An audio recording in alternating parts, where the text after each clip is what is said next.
Olá, meus amigos, olá, minhas amigas. Estamos iniciando nossa atividade. Hoje é quinta-feira, 12 de março. Já estamos praticamente no meio do mês de março, o terceiro mês do ano. 12 de março no calendário identifica aí o dia do bibliotecário. Parabéns aí ao pessoal que trabalha nessa função de bibliotecário, que é uma função importante. Eu percorri muitas bibliotecas e sempre tive auxiliar os bibliotecários, aqueles caras que realmente conhecem tudo que existe ali nas chamadas bibliotecas, sobretudo a biblioteca pública aqui do Rio Grande do Sul, em Porto Alegre. Também é considerado o Dia Mundial do Rim e o Dia Mundial do Combate e dos Cuidados com o Glaucoma. Eduardo Dornelles está aqui hoje, ele com o Jaime Eduardo Machado. Eduardo Dornelles, já deste no rim de alguém? Hoje é dia do rim. Dia Mundial do Rim, né, cara? Essa aí é aquela expressão, né? Deu no rim do cara, né? Hoje é um dia... Hoje é Dia Mundial do Rim, eu não sabia como... Tem que cuidar do rim. Interessante, né? Cuidar do rim. E do glaucoma, a questão da visão, né? Para nós, sobretudo, que já passamos dos 30, né? Acho que sim, né? Verdade. Então tá. Jaime Eduardo Machado, prazer em tê-lo. Prazer é nosso. Quintas-feiras agora nós estamos marcando presença aqui, né? Isso é uma coisa legal. Valorizado pela presença do doutor Eduardo, né? Com certeza, né? Nós três aqui, é verdade. Então, olha aqui, e também hoje é o dia... em que se luta contra a cibercensura. E, na verdade, nós estamos falando de um assunto que, num país que se diz democrático, nós estamos lutando uma luta ferrenha contra a censura. E a censura daqueles que dizem que defenderam a democracia, que defendem a democracia, e não tem o mínimo constrangimento de mandar prender, de fazer isso, aquilo, sem processo, sem coisa nenhuma, mostrando exatamente que o que eles falam, o que eles dizem, não corresponde com a verdade dos fatos. Bom, nós vamos conversar sobre esse assunto aqui. Não deixa passar essa. O Milor dizia o seguinte: democracia só na hora de votar, depois pau neles. É verdade, é verdade. O Milor tinha essas saídas, né? Sempre quero dizer que pelo fato de haver eleição existe democracia, não tem nada a ver uma coisa com a outra. E eles passam, isso aí tem muita gente que acredita, né? Tu diz assim, o Brasil não é um país democrático, mas tu não tem eleição, pô, não tem nada a ver. Outra coisa que ele dizia a respeito disso, quer dizer, a imprensa é oposição, o resto é secos e molhados. É secos e molhados. Tudo o contrário. É verdade. Olha aqui, ó, esse assunto nós vamos conversar depois sobre a questão da censura, né, da cibercensura, porque nós sabemos muito bem que o processo todo, só antecipando aqui, iniciou em 2008 com aquele movimento Repórteres Sem Fronteiras e a Anistia Internacional. Eram dois movimentos que pegaram para si também o fato de defender a liberdade de expressão e de imprensa no mundo todo. Vamos falar sobre isso aí, porque a nossa atividade tem a característica de começar falando de esporte. Nós temos um jogo importante hoje, pelo Campeonato Nacional. O Grêmio volta ao Campeonato Nacional, hoje enfrenta o Bragantino, né? Aqui na Arena. O Grêmio joga contra o Bragantino na Arena e o Internacional ontem acabou lá em Belo Horizonte perdendo para o Atlético Mineiro. E o Inter está lá embaixo, né? 18º lugar. Se o Vasco ganhar hoje, ele é capaz de ficar em 19º ou 20º lugar. É isso, Jaime? É por aí, mas eu acho que está muito no início ainda, né? Pelo que eu vi do Internacional... Sim, mas vai ficar 7, 8 pontos do... mas pelo que eu vi do Inter ontem, eles tiveram falta de sorte, né? Não vou dizer azar, mas falta de sorte. Estão jogando bem, né? Só não tiveram a oportunidade, né, de marcar logo no início, né? E logo depois levaram o gol por uma bobagem do Bernabé, que, aliás, incompreensivelmente foi deslocado da sua posição pelo treinador, que eu acho que foi o maior responsável pelo gol, pelo menos foi ele. O rapaz não está habituado a jogar ali na posição que estava. Foi facilmente driblado e é um excelente lateral, mas não jogou de lateral. Jogou mais para o meio. Ele tem que jogar do meio para frente, eu acho que está muito nítido, né? Não precisa ser treinador de futebol para ver que a característica dele realmente onde ele é mais eficiente. Mas eu acho muito cedo, Mas só que tem uma coisa, eu concordo contigo.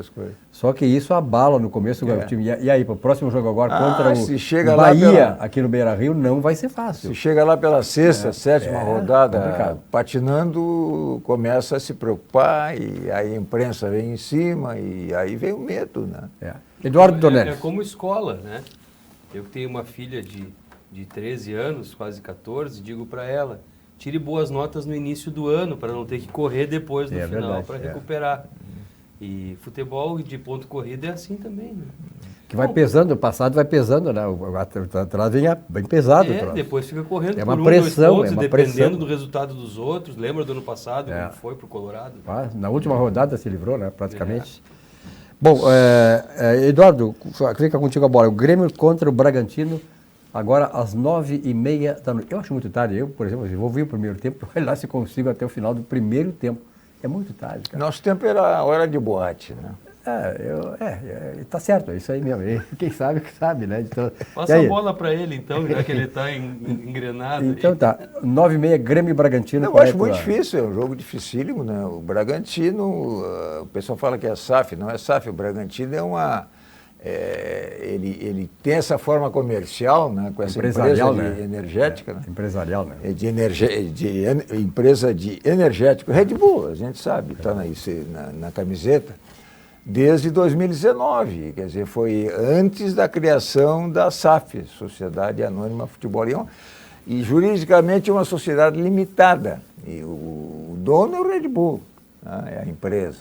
E desde lá tem feito grandes... Quando, em 2019, quando foi adquirida pela essa empresa, a empresa comprou o clube, né? E gerencia o clube. Desde aquela ocasião, ele foi campeão da Série B em 2019 e foi campeão da Sul-Americana em 2021. Não, chegou na final da Sul-Americana, quase ganhou em 2021. Quer dizer, é uma da equipe muito bem organizada, forte, e é uma parada difícil para o Grêmio, não é jogo fácil.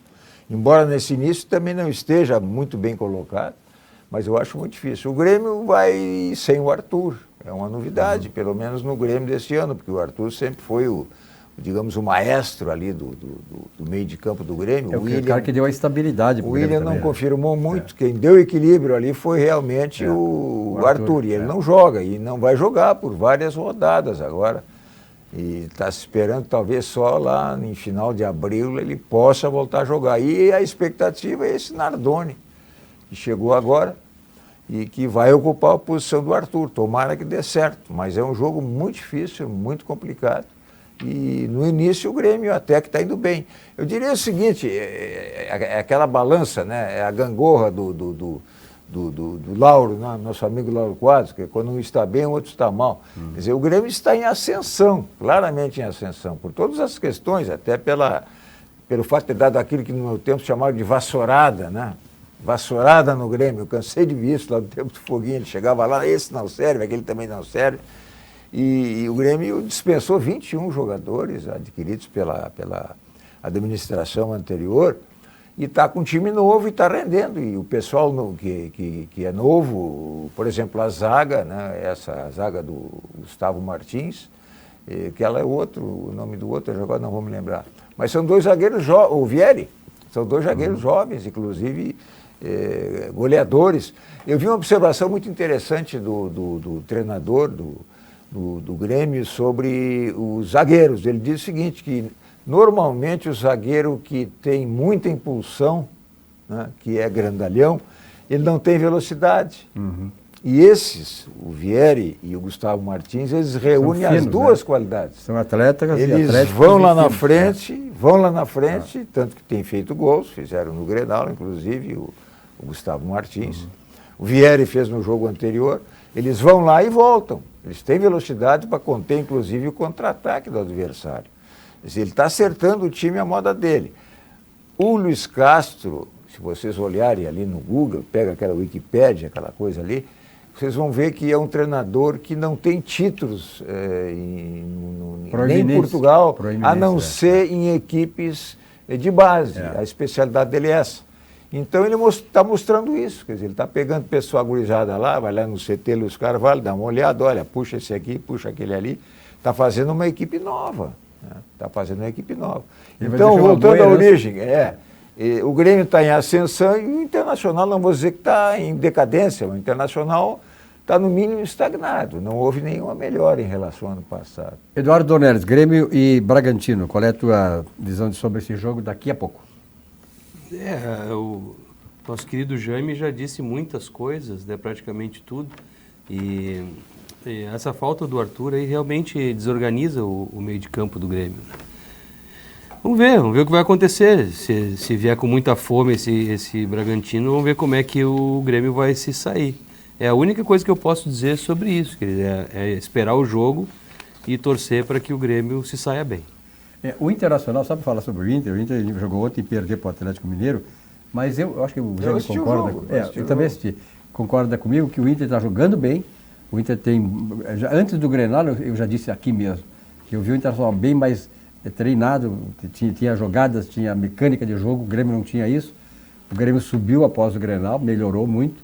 E o Internacional não conseguiu agora ser eficiente. Ele está fazendo bem uma modelagem boa de jogo, mas não consegue finalizar no gol. Não consegue fazer gol. Quantos gols perderam no próprio Grenal, né? Sim. O Internacional está perdendo muito gol. E isso é preocupante. O Internacional ontem era para ter ganho o jogo, até de 2-3 em relação ao Atlético, mas, enfim, não está conseguindo botar a bola para dentro. O que eu percebo também é que não existe assim, pelo menos não se percebe um esquema, quer dizer, aquela repetição das jogadas que evidencia que há um esquema de jogo orientado pelo treinador. Uma mecânica de jogo, né? Mecânica de jogo. Está todo mundo meio por si. Quer dizer, o Carboneiro centraliza que é um bom jogador. É um bom jogador agressivo. Centraliza o ataque, é tudo em cima dele. E no meio de campo é tudo com o Alan Patrick, né? E eles não têm confiança na zaga. Isso aí dá para perceber claramente, até porque o mercado é um zagueiro muito lento, né? 38 muito anos lento, também, né? E ele é grande, né? Muito lento. Corpo ele tal, é muito lento. Ele vai, se for, não volta. Ele chega atrasado. E se fica, não vai. Ele é muito lento. Ele até é bom na disputa. Homem a homem, naqueles lances que nós vimos no Grenal, o goleiro do Grêmio jogava a bola lá para dentro da área. E ele pulava junto com o Vinícius e muitas vezes levou a melhor. Quando não levou, fez falta. Ele é eficiente nisso. Agora, onde o jogo é no chão, ali corrido, ele se perde, né?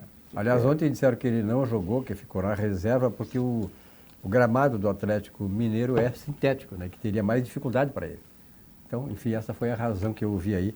Dificuldade por causa da velocidade da bola? Talvez seja, né? Velocidade da bola. Pois O jogo foi muito rápido mesmo, que dá mais velocidade. Eu joguei ele é lento, ele é muito lento. Muito lento. Então, eu joguei no futebol assim, amador e tal, no sintético. O sintético é diferente, muito diferente. O tempo da bola muda, entendeu? É complicado. E um camarada com 38 anos, com aquele corpo que ele tem, realmente pesadão, né? Pesado. Muito bem, olha que vamos falar de sucos Petri. Sucos Petri que está sendo servido aqui, como sempre, na bancada do Atividade. Sua sede pede saúde, claro que pede o melhor. Pede sucos Petri. Suco de laranja, suco de uva, água de coco 100% natural. Sem adição de açúcares e conservantes. O negócio é ser sucos Petri. E olha aqui o Banrisul. Já ouviu a expressão quem converte não se diverte? Ou o IOF me quebrou? Aliás, está quebrando tanta empresa no Brasil hoje. As grandes empresas estão indo hoje no processo de recuperação judicial. Mais de 600 empresas desde o começo do ano. É muito preocupante. Na Banri Global Account, a gente simplifica a taxa única, você fica com mais saldo na conversão da conta comercial.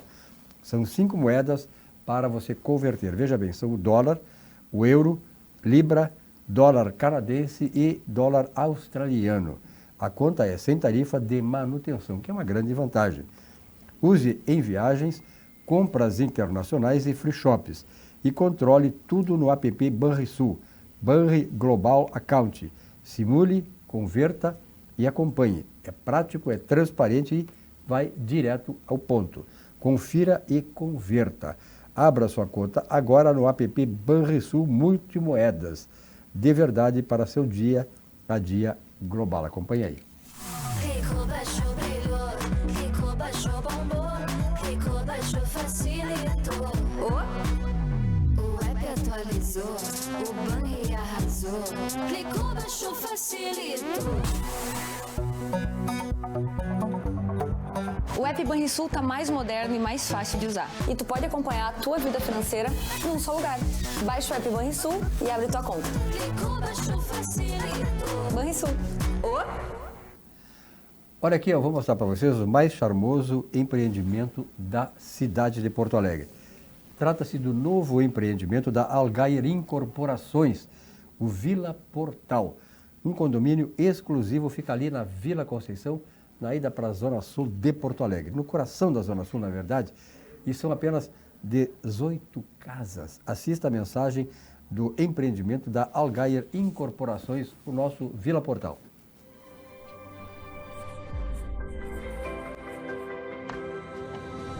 Vila Portal. Um condomínio exclusivo no menor e mais charmoso bairro da cidade, a Vila Conceição. 18 casas em torno de um patrimônio histórico. Um casarão colonial que está sendo restaurado para ser o coração social da Vila Portal. Muito bem, voltamos com a nossa atividade.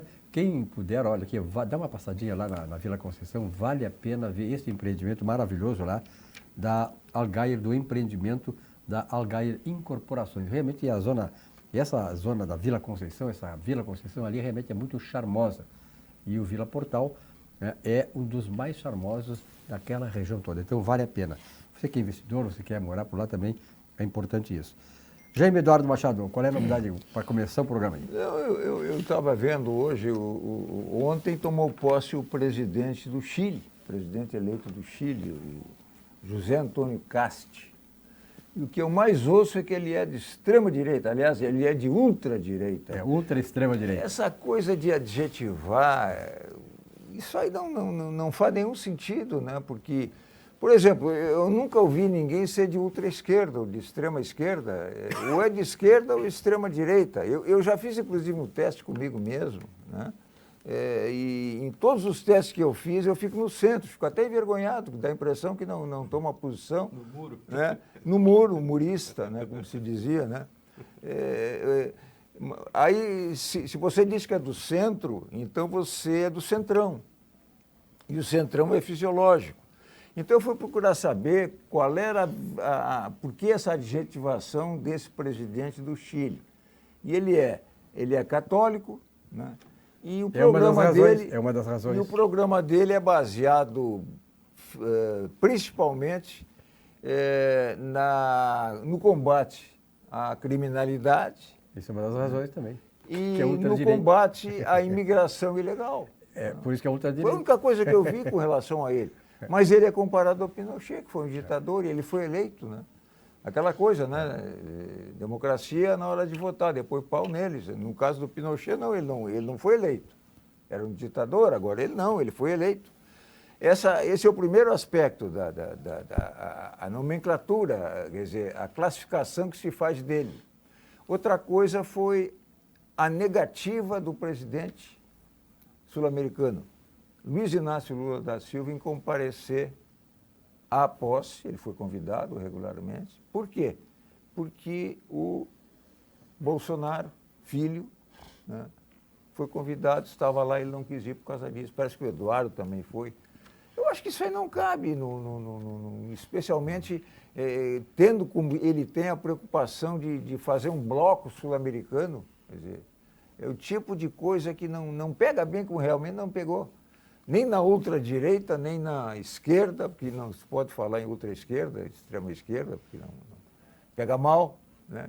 Eu achei que foi um gesto assim, com perdão da palavra, muito pequeno, muito pequeno. Eu acho que não soma nada, essa ausência não soma nada.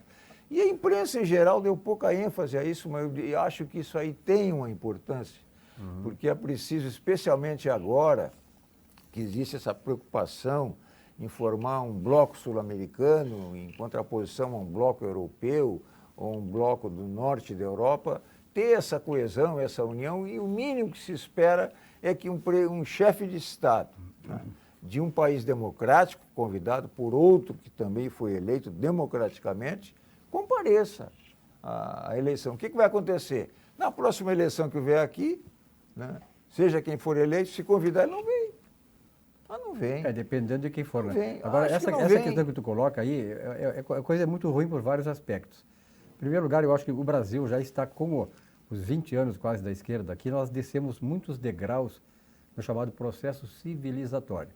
O Brasil está descendo degraus não só do ponto de vista ético, como moral. O Estado brasileiro é o responsável por isso, os governos que estão aí no Estado brasileiro. Então, Eduardo Dornelles, e além do mais, isso aí coloca o Brasil também numa posição delicada, ou seja, o Brasil está perdendo com isso a importância que ele já alcançou no cenário internacional. Acho que um erro erro estratégico e diplomático gravíssimo. Silvio, tu tens toda a razão e o Brasil não só está caindo no cenário mundial em termos políticos, como em termos econômicos também. Nós já não somos mais top 10 na economia mundial. E muito menos na América do Sul. Não, caímos na própria América do Sul. Né? Sim. Já fomos a 8ª economia do mundo e agora já não somos mais nem a 10ª no último levantamento. Essa questão política e ideológica é que atrapalha o Brasil. Por quê? Como disse o Jaime muito bem, o Lula diz querer criar um multilateralismo, um bloco sul-americano de coesão para que essa região aqui se desenvolva. Todavia, quando acontece um evento da magnitude que é a posse de um presidente de um dos países da região, ele simplesmente não vai por ego. Não vai porque não quis dividir o momento com outro presidenciável, que é o Flávio Bolsonaro. Que, inclusive, em entrevista, disse: é uma pena que Lula não esteja aqui, porque isso só mostra a face dele de realmente não ser democrático. E falas do Flávio Bolsonaro, não minhas. A questão é que o Lula, ele não é democrático mesmo. Ele não gosta de dividir os holofotes com ninguém. Ele não interage no sentido de um bloco que pense heterogeneamente. Ele só quer no bloco quem for da companhia dos ditos progressistas, o pessoal da esquerda.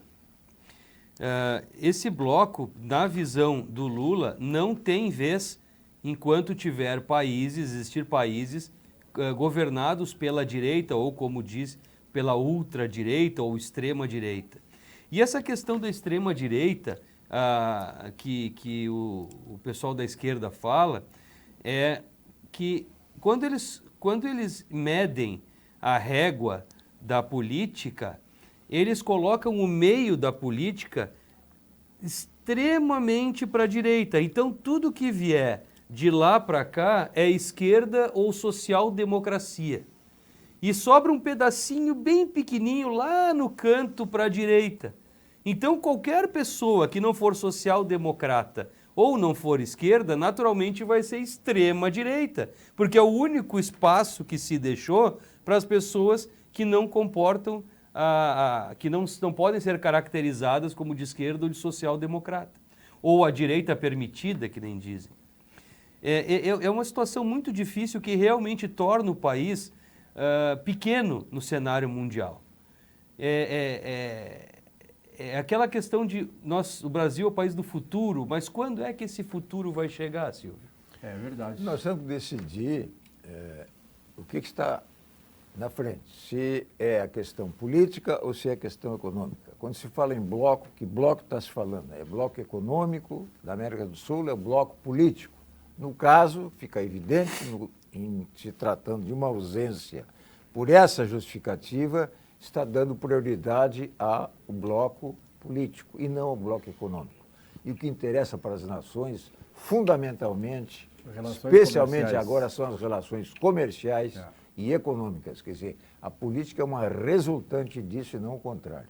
E essa questão do espectro político, é importante lembrar o seguinte, ao longo do tempo, o que nós tivemos aqui no Brasil nunca teve uma direita consolidada. Então, o que está surgindo agora, quem criou isso foi o Bolsonaro, quem despertou esse sentimento de nascer aqui no Brasil um espectro político diferente do que vem vigindo aqui no Brasil há muito tempo, que é a esquerda. A esquerda, a meia esquerda, a ponta esquerda, a extrema esquerda e a esquerda que é mais doente ainda, que nós podemos chamar de ultra-esquerda, que existe. Só que eles dão essas denominações para nos diminuir, para nos desqualificar, mas não aceitam que nós façamos a mesma coisa com eles. Que se existe algum espectro extremado aqui no Brasil, é da esquerda. A direita recém está começando, essa é a minha visão. O Bolsonaro que despertou esse sentimento da direita, como disse o Jaime, né? Católico, que tenha fé, que tenha princípios, moral, que defenda esses princípios que eles não estão preocupados em defender. Então, a direita defende isso. Não é a extrema-direita, mas a gente entende eles. O De Gaulle resumiu isso aí muito bem, né? É uma frase curtinha, aparentemente jocosa, mas define muito bem. Ele diz o seguinte: a esquerda tem a mão esquerda no coração e a direita no bolso. Porque vocês vão ver, se começar agora a surgir, a disparar a inflação, não tem direita, não tem esquerda, todo mundo vai reagir. Todo mundo vai reagir. A questão é basicamente econômica. Essa definição é muito boa. Entrou no supermercado, não deu para comprar, não interessa se é de esquerda, o presidente, é de direita, o que vão sentir fundamentalmente é no bolso. Muito bem, olha que vamos falar um pouquinho agora sobre a TAP, Transportes Aéreos Portugueses, os encantos e a gastronomia das terras portuguesas. De Porto Alegre a Lisboa, veja bem, em 11 horas de voo, saindo aqui diretamente do aeroporto Salgado Filho, na capital gaúcha. Tarifas civilizadas e aquele atendimento luso a bordo. Um atendimento de qualidade que só a TAP Linhas Aéreas possui. Realmente vale a pena a TAP aí nos conectando com Portugal diretamente. E o Sicredi, né? Eu lembro essa história do Sicredi, eu acompanhei o desenvolvimento, o surgimento do Sicredi aqui no interior do estado e o desenvolvimento que nos últimos 20 anos o Sicredi teve. Hoje o Sicredi é uma instituição reconhecida, não só reconhecida, como é respeitada nacional e internacionalmente. Veja bem, começo de ano pede novos planos e novas conquistas. Estamos ainda no começo do ano. Se o seu sonho é um carro novo, conte com o Sicredi. Aqui você pode financiar em até 90% do valor do veículo, com taxas que cabem no seu bolso e um atendimento próximo feito para você. Mais do que financiamento, é parceria para colocar seus planos em movimento. Na Sicredi Origens, você sempre tem com quem contar. Investir com Sicredi é ter planejamento financeiro para a vida inteira. É ter um portfólio de produtos com diversas oportunidades para cada momento. É ter a segurança que precisa para ver seus investimentos evoluírem com você. É ter sempre um especialista próximo que entende cada um dos seus objetivos. Investir com Sicredi ao longo da vida é ter com quem contar. Mais uma da democracia da esquerda no Brasil. O ministro, só podia ser ele de novo, né? Moraes, eu não sei como é que ele ainda tem cara de pau de estar fazendo esse tipo de ordem no brejo que ele está colocado. É ético e moral, na pressão que existe dele, não só interna como externamente. Pois ele determinou hoje, Jaime e Eduardo, a busca e apreensão a um jornalista lá do norte do país, após uma reportagem que foi feita sobre o carro funcional usado pelo ministro Dino, como é o nome dele? Dino? Flávio Dino. Eu já ia dizer Dino Sani, cara. O único Dino que eu conheço é o Dino Sani. Flávio Dino. E aí fico pensando, né, no começo do programa que nós falamos sobre a questão da censura, né? Da luta que nós temos feito nesse país aqui para libertar esse país da censura que nós temos quando os governos de esquerda se instalam no país. Nós sabemos quem é contra a liberdade de expressão, a liberdade de imprensa, que é a esquerda. Então, olha aqui, ó, em 2008, eu falei aqui agora no começo do programa, por orientação aquele grupo Repórteres Sem Fronteiras, que são jornalistas que viajavam o mundo inteiro e tinham liberdade em todo o mundo, só não tinham no Brasil, para mostrar as mazelas dos países. E junto com a Anistia Internacional, eles lideraram esse movimento para que pudéssemos combater e ser contra a censura de imprensa e a censura e a autocensura que existe hoje no Brasil. Eduardo Dornelles, esta é uma luta que não tem tréguas, nós estamos sempre lutando contra isso e cada vez mais eu vejo que a situação está cada vez mais delicada. O Brasil hoje é um país onde está a censura, reina a censura do governo, censura das instituições, que estão dominadas hoje pelo processo de dominação da esquerda.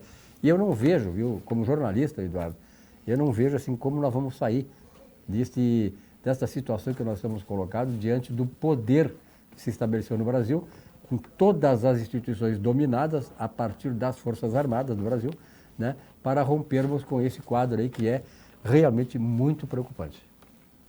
Me lembro muito bem da situação da Brasil Paralelo, quando, às vésperas da eleição, pouco antes da eleição, acho que era de 2022, preparou um filme, né, que relatava situações lá do presidente Lula, da esquerda, e foi censurado pelo STF, e o voto da ministra Carmen Lúcia foi emblemático, dizendo não se pode haver censura prévia no país, todavia vamos abrir uma exceção para esse caso, mas que seja a única exceção.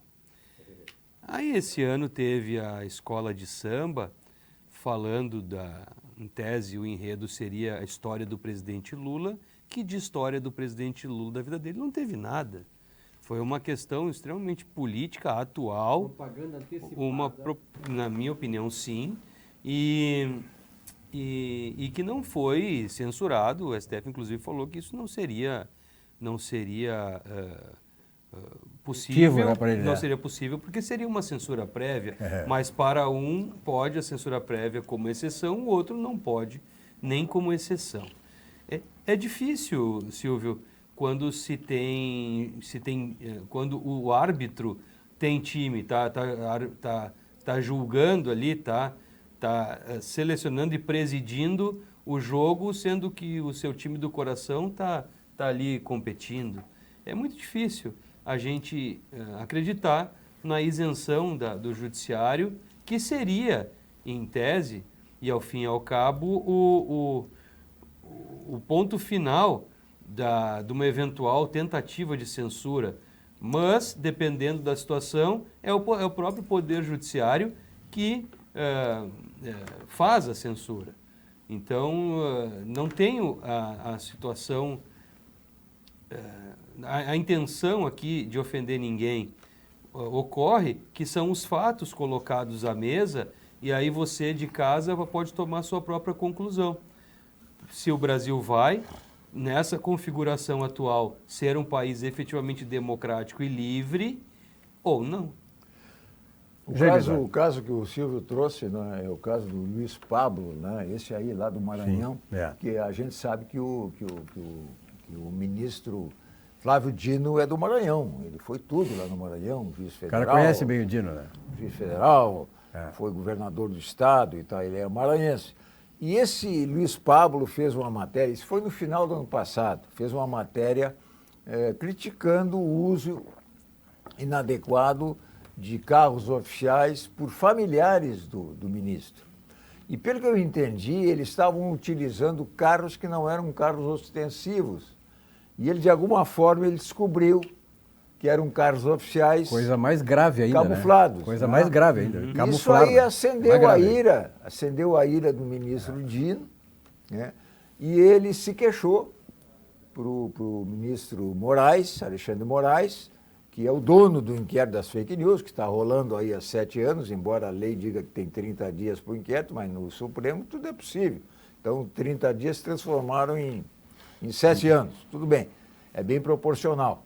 E ele, então, colocou essa madrugada a polícia na porta da casa desse jornalista, esse Luiz Pablo, e fizeram lá aquelas diligências estúpidas que levam telefone, levam computador, etc. Eu não vejo vinculação nenhuma nesse tipo de diligência policial. Isso aí é tipicamente para amedrontar. Para atemorizar. Se ele colocou uma matéria lá, vamos dizer que fosse inadequada a matéria. O que é a matéria? A matéria foi a divulgação de uma crítica contra o uso indevido de carros oficiais, uma coisa que se vê toda hora.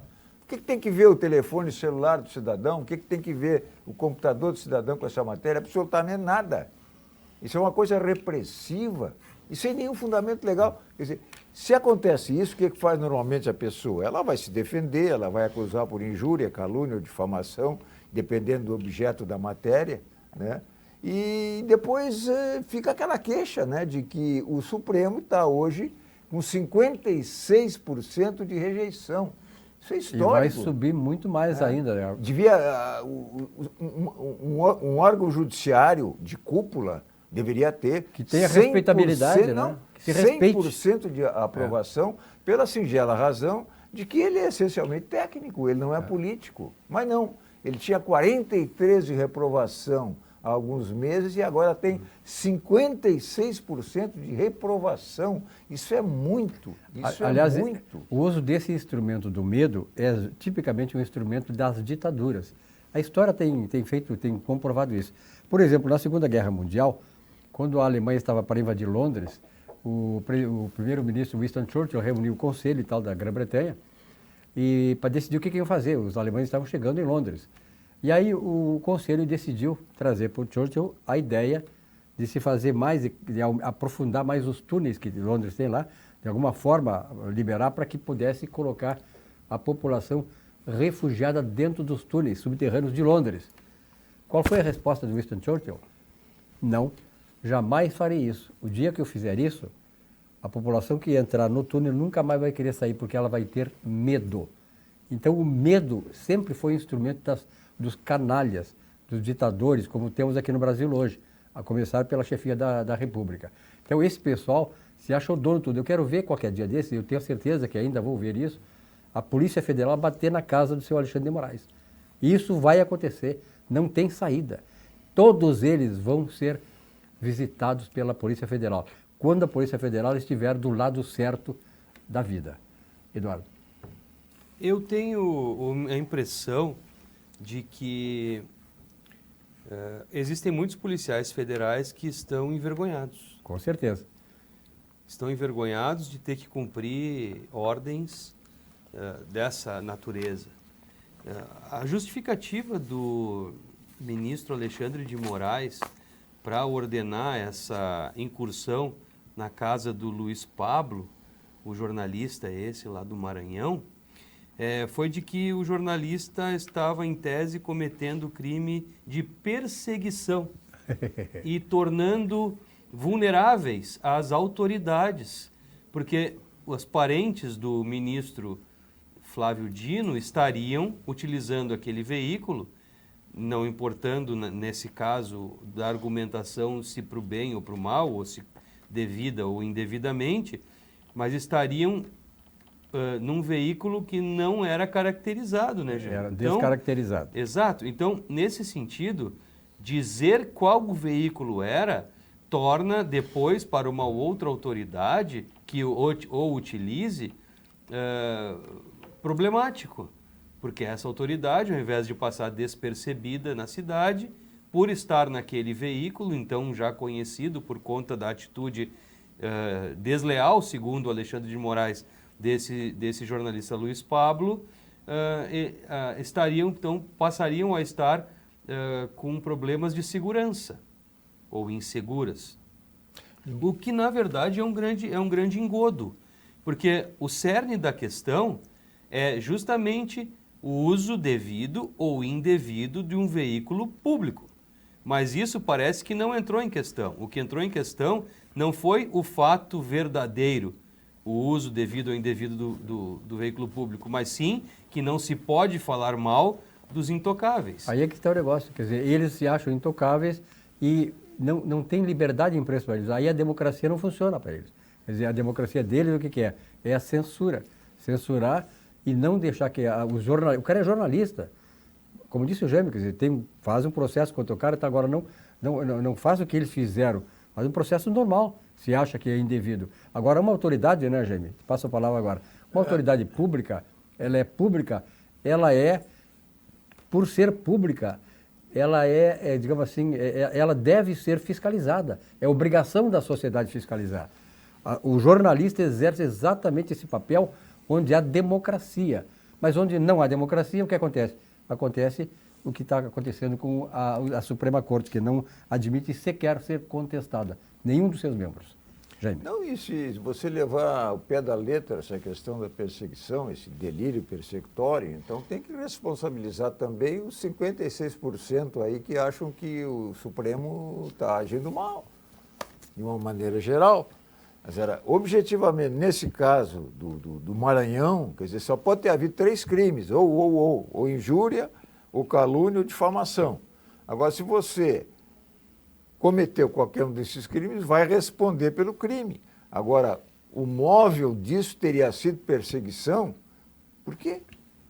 Qual é o sentido de adjetivar como perseguição? É a função do jornalista fazer isso, né? É a função da imprensa. Eu até concluo o seguinte, a única forma de justificar a inclusão num processo que tratou há 7 anos atrás de investigar pessoas que estavam falando mal do Supremo genericamente, eu só posso classificar como perseguição. Foi o que ele fez, né? Foi uma forma de colocar dentro do tal inquérito das fake news. Cabe tudo ali. Se não gostarem dele, fizer uma piada que ele é gordo, que ele é magro, que ele é careca, que ele é isso, que ele é aquilo, perseguição, então. E é uma maneira também de chamar o apoio dos seus pares, né? Quer dizer, não é contra mim, é contra vocês também. E aí provoca a reação de todos os demais, que é o que nós estamos assistindo agora. Quer dizer, um é, de alguma forma, criticado, atinge a todos os demais, o que nós chamamos de espírito de corpo. Eu quase disse espírito de porco. Mas é por aí. Não estaria longe da verdade. Eu acho que aí seria mais verdadeiro. É por aí. Mas na verdade... De modo que esse caso do Maranhão é típico, assim, né, de uma paranoia necessária, né, e que contamina a todos. Olha, foi contra o Supremo, não foi contra o Supremo, foi contra o uso indevido de veículos oficiais por um membro do Supremo. Ninguém está atacando a instituição, ninguém está perseguindo a instituição, mas o inquérito das fake news foi por isso, então coloca dentro do inquérito das fake news para justificar. Essa mesma Suprema Corte, que na época do Bolsonaro, valia tudo, todas as ofensas, todas as perseguições, né, que o governo fez, que o atual governo fez com o Bolsonaro, mesquinharias, tudo valia. Agora não vale por quê? Agora é o partido dele, da Suprema Corte, nós sabemos que tem partido no Brasil. Mas, de qualquer maneira, daqui a pouco, nós vamos fazer só um intervalo aqui para os comerciais, nós vamos saber, e vou propor aqui para o Jaime e para o Eduardo Dornelles, se o ministro André Mendonça, pela posição que ele está tomando de independência na Suprema Corte, corre fatalmente ou realmente risco de vida. Olha aqui, ó, Olina Essência de Vida. É um auxiliar digestivo indicado em casos de má digestão causada por excessos alimentares. Tu não é de excesso alimentar, não? Eduardo? Não, nem um pouquinho. É? Tu é um cara tranquilo? Sim, comedido, sem dúvida. Comedido? Eu tinha que vender Olina em garrafa PET para mim. Vamos providenciar. Olha aqui, ó, Laboratório VESP há mais de 100 anos. O importante é ser Olina. Olina reconhecida nacional e internacionalmente. E o nosso Grupo Zafari. Veja a mensagem do Grupo Zafari, onde tem um mantra aí que realmente é muito verídico, é fatal. Ou seja, economizar é comprar bem. Você economiza só no fato de comprar bem. Quando compra no supermercado Zafari, você está comprando bem, portanto está economizando. Acompanhe aí. Todo mundo tem um jeito de fazer churrasco. Tem quem salga antes e quem salga depois. Faz no espeto ou na grelha, com aperitivos ou direto ao ponto. E tem o Nestor. Aí, vizinho! Dia bonito para um churrasco, né? Chega aí, Nestor. Aí sim. Esse cheiro tá bom, hein? Seja qual for o seu jeito, tem sempre um Zafari para você. Salzinho aqui, ó. Salzinho, pronto. Vai, sim. Zafari. Economizar é comprar bem. Dessa vez tá bem do meu jeito. Dessa vez. O cara já é acostumado, né? Pular cerca ali e tal, né? Essa boa pulada de cerca, né? Um churrasco, né, cara? Por um bom motivo. É um bom motivo, não sei também, né? É um bom motivo. De qualquer maneira, é carne, né, tio? Olha aqui, ó, Di Paolo. Existem marcas que servem refeições. E existem aquelas marcas que constroem experiências. Inspirado na tradição da colonização italiana na Serra Gaúcha, o Di Paolo transformou hospitalidade, excelência e autenticidade em referência nacional. São mais de 3 décadas de história, 28 restaurantes em 5 estados e quase 2 milhões de refeições servidas por ano. É muita boia. Sempre com cuidado em cada detalhe. Gostaste do boia? Boia é bom, né? Boa. Lá na minha terra, tu é da onde? Daqui de Porto Alegre. Eu sou lá de Uruguaiana. O Jaime, tu é natural de onde, Jaime? Cachoeira do Sul. Cachoeira do Sul. Então conhece esse termo boia, né? Vinha nado de lá. A nado. Então tá. Olha aqui, ó, essa tradição também encontra-se no mar. O Di Paolo agora está com uma unidade em Torres. Vou visitá-lo. Na semana que vem estarei lá em Torres, vou visitar o Di Paolo. Di Paolo, sabor que atravessa gerações. Muito bem. Bom, nós temos aí uma série de assuntos ainda. Daqui a pouco estaremos nos encaminhando para o final do programa. Mas eu estou vendo aí, Jaime, eu quero começar contigo, o destemor, né? A coragem do ministro André Mendonça, que está fazendo o papel que, tenho certeza, milhões de brasileiros, sem dúvida alguma, a maior parte, a esmagadora maioria do povo brasileiro está aplaudindo. Mas ele corre risco de vida ou de morte, não sei como é que se diz, né? Mas esse é o grande problema. Mas tu achas que ele corre esse risco? Quem dizia que de risco de morte? Que não era risco de vida, risco de morte. Era o Mário Quintana. Ah, o Mário Quintana, é isso mesmo. Fazia uma brincadeira com isso aí. Todo mundo diz risco de vida, mas na realidade o risco que existe é de morrer, né? É risco de morte. Não, em absoluto, né? Nós não chegamos a esse ponto de barbárie ainda. Mas então, tu não sabe com quem está tratando, né? Com quem nós estamos tratando. Eu lembro que quando houve aquele combate à máfia italiana, né? E na qual, inclusive, tentou se basear o Moro e teve esse resultado funesto que todos nós estamos verificando hoje, eu assisti um filme na ocasião, o título era sugestivo, Cadáveres Ilustres, né? E a primeira cena do filme é o prosecutor, o procurador-geral deles, né? Sujeito com toda o physique de rôle, como diz os franceses, o tipo, naquele casacão preto e tal, feito grisalho, chapéu preto, para um carro lentamente na frente de uma catacumba, ele desce e começa a olhar para os esqueletos que havia lá no fundo, uma cena assim sinistra, com uma música pesada, e a explicação, ele ia ali para ouvir o que a cidade tinha para contar dos antigos, né? A história da cidade, os crimes que houve, para ele poder se entrosar naquele ambiente. Nós não chegamos a esse ponto, eu estou fazendo essa imagem assim, para ter uma ideia de quanto nós nos preocupamos em saber nas catacumbas do Vorkaro, o que aconteceu, o que não aconteceu, quem é que foi, quem é que não foi. Essa participação nós não temos ainda e acho que não vamos ter, porque o que sabia demais já morreu. E é o sicário, aquele ali que sabia demais. É por isso que mataram. Como morreu o sicário. Morreu, né? Morreu, Collor também, na mesma situação. Ele foi assassinado, eu não estou dizendo que ele foi assassinado, não existe prova. Mas aconteceu, o destino de ambos foi o mesmo, né? Então, nesse ambiente de gangsterismo, eu não classifico o Vorkaro de outra forma, senão como um gangster. Era um gangster, sobre todos os aspectos. Mas não tem só ele, né? Ele tinha um sicário. Bom, então, né, nós queríamos saber exatamente... Todas as pessoas só se preocupam com uma coisa, quem é que estava na festa, quem é que participou, quem é que recebeu dinheiro, por que... É aquele mistério que eu me referi nesse filme e que o procurador-geral não conseguia decifrar e procurava encontrar na história daqueles que viveram aqueles episódios todos, né? Eu achei interessantíssimo aquilo. E agora, quando tu falaste se ele corre risco de vida, me lembrei daqueles cadáveres ilustres. Nós não chegamos ao ponto ainda de recolher cadáveres ilustres, mas cadáveres menos ilustres já apareceu um aí, que é esse sicário, que é o cara que sabia tudo. Era o executor do serviço sujo. Eu não sei não, né, Eduardo? O que tu acha de o Mendonça corre ou não risco de vida? Pois é. É complicado dizer isso, né? Em tese não. Em tese não. Mas não precisa ser tão objetivo na pergunta também. Dá uma margem para o entrevistado para poder fazer um... Não, eu vou sair. Calma, eu vou sair. É que, em tese, não, mas assim como qualquer ministro do STF, como autoridade brasileira, respeitável, né, precisa sim ter seus seguranças e confiar nos seus seguranças, né? Essa é uma grande...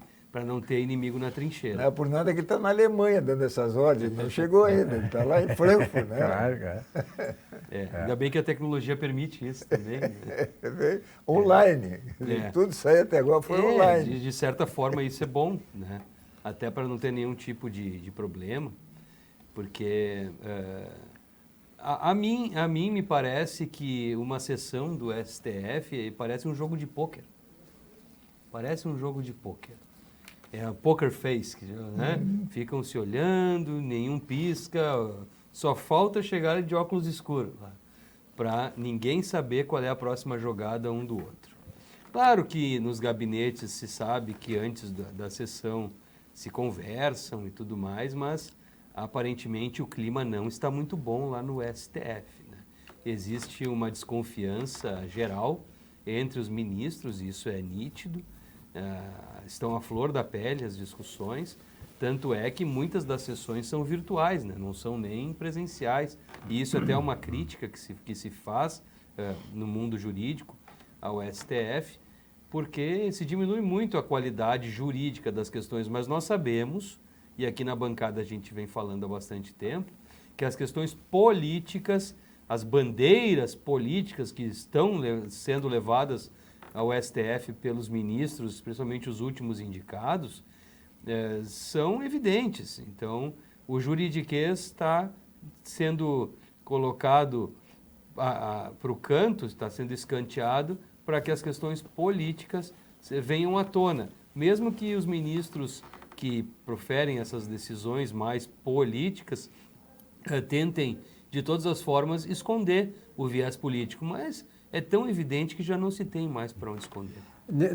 Na esteira desse comentário do Eduardo Dornelles, eu quero dizer o seguinte: eu sempre defendi aqui nesse espaço, nos espaços que eu tenho aqui em Porto Alegre, que a pior herança desta época que nós estamos passando, dessa contenda toda das instituições, é exatamente a desmoralização que certas autoridades fizeram das próprias instituições. A Suprema Corte, por exemplo, a Suprema Corte está na boca de todo mundo e não está bem vista. Esse é a grande herança nefasta para o futuro.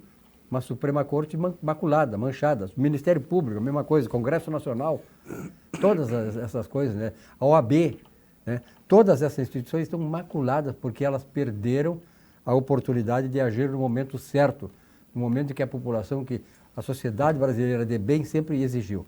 Mas o Gêmeo Eduardo... Paradoxalmente, já vou dar o teu gancho, paradoxalmente, o único ministro do Supremo, no caso aposentado, que é Marco Aurélio, que está criticando seus pares, o único, foi exatamente o responsável por essa exposição do Supremo. Em 2002, ele foi presidente da República por alguns dias, porque o presidente do Senado estava impedido de assumir. O presidente da República, no caso, na época, era o Temer, também não podia assumir. Ele tinha viajado e sobrou para ele. E o que ele fez? Criou a TV Justiça. Tudo começou ali. É verdade. A pretexto, né, de uma transparência que ninguém estava reclamando. Não, vamos abrir para a televisão. Começou tudo ali. Pavonice. Claro que no início foi devagar. Se tornaram celebridades acima de juízes. Isso aí, eu perguntei na ocasião para o então procurador-geral, que era o Antônio Fernando Barros e Silva de Souza, me lembro todo o nome dele. Perguntei para o Antônio Fernando, foi meu contemporâneo na Procuradoria, se ele achava que essa abertura, essa exposição dos ministros e do Supremo, consequentemente, a opinião pública tinha interferido no comportamento deles. E ele me disse, totalmente. Claro. Mudou completamente o comportamento. Pelos votos exibicionistas, pela demora dos votos, pelos vaidade votos, cada um querendo aparecer, quer dizer, vaidade pessoal. Vaidade, como disse o Al Pacino no final daquele homem, como é o nome daquele filme? Poderoso Chefão? Não, sei lá. Qual? Ele diz, a vaidade é o meu pecado preferido. Sim. Né? Daqui a pouquinho a gente lembra o nome do filme, não lembro mais, mas essa cena foi uma cena final, né? Quer dizer, vaidade é o pecado... Era o diabo, né? O advogado do diabo. Advogado do diabo. Vaidade é o meu pecado preferido, quer dizer, aquilo ali expôs o Supremo de tal forma que hoje tu ouvias o ministro Barroso cantando em público, né? Eu imagino o Nery da Silveira cantando... o Grossar, né? Não cabe. A despeito de toda a modernidade, não cabe esse tipo de comportamento. Celebridades, agora são celebridades antes de juízes. Particularmente, eles não perderam a noção da necessidade de recato. Da liturgia do cargo, né? Chamada liturgia do cargo também, né? Só para encerrar, eu andei pesquisando como é que se fazem os votos lá na Suprema Corte Americana. Eles reúnem um certo número de pessoas que são admitidos a comparecer ao plenário, discutem a questão, se recolhem a uma sala onde não fica ninguém além deles e dão o resultado. E ninguém fica sabendo quem foi que votou a favor ou contra. Decidiram de tal maneira. Aqui não. É 6-4, agora são 10 só, né? Por isso que eu falei 6-4 e não 6-5, porque nós estamos 6 meses com 10. Está desfalcado o Supremo. Isso é outro assunto, mas eu só quis situar isso. Quer dizer, aquele episódio em 2002, para mim, foi que deflagrou o processo. Deflagrou todo o processo. E o ministro Marco Aurélio hoje critica isso. Eduardo Dornelles, nós estamos chegando quase ao final do programa, mas qual é a tua experiência, a tua expectativa, não experiência, expectativa em relação a uma delação premiada do Vorcaro? Total, e acredito que ele vai ser transparente, porque foi preso, tem uma mensagem no dia da prisão, até inclusive achei um ato muito misógino dele, inclusive, muito misógino. Contratou uma colega advogada e por régia quantia, remuneração, não é mesmo? E quando foi preso, não ligou para a sua advogada, ligou para o marido dela, no sentido de que entendeu que a mulher não era capaz, sua própria advogada não era capaz de ajudar, mas sim um homem, o marido dela, que por acaso é ministro do Supremo Tribunal Federal. Isso é de uma misoginia atroz, né? Incrível, não é? Naturalmente que contém ironia isso.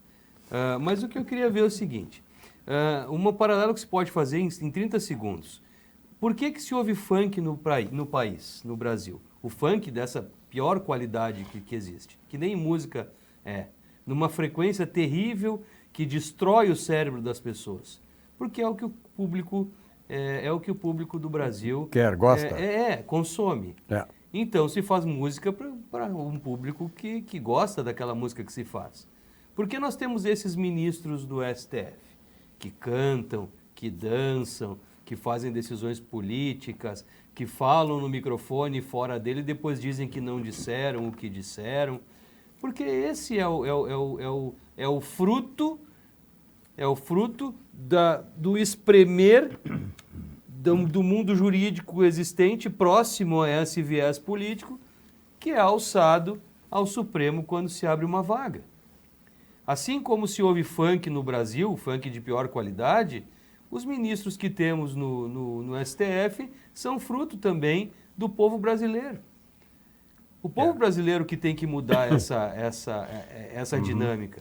Perfeito. Bom, obrigado pela tua presença aqui. Deu mensagem final, Jaime. 30 segundos. Não, estou na expectativa do 11º, né? O time está desfalcado. Tá certo, depois reclamam, estão jogando com 10, que nem o Grêmio jogador está com 10 reclamaram. Time de futebol nós estamos reclamando que tem que ter 11 no Supremo. E a decisão será estritamente jurídica, não? Estritamente jurídica. Sem dúvida. Jaime, obrigado pela tua presença aqui. Eduardo, muito obrigado também da tua presença. Nossa atividade vai ficando por aqui, mas eu quero lembrar para vocês que vem aí o comentário imperdível do nosso amigo Alexandre Garcia. Fique aqui, uma boa noite e até amanhã. Sabe?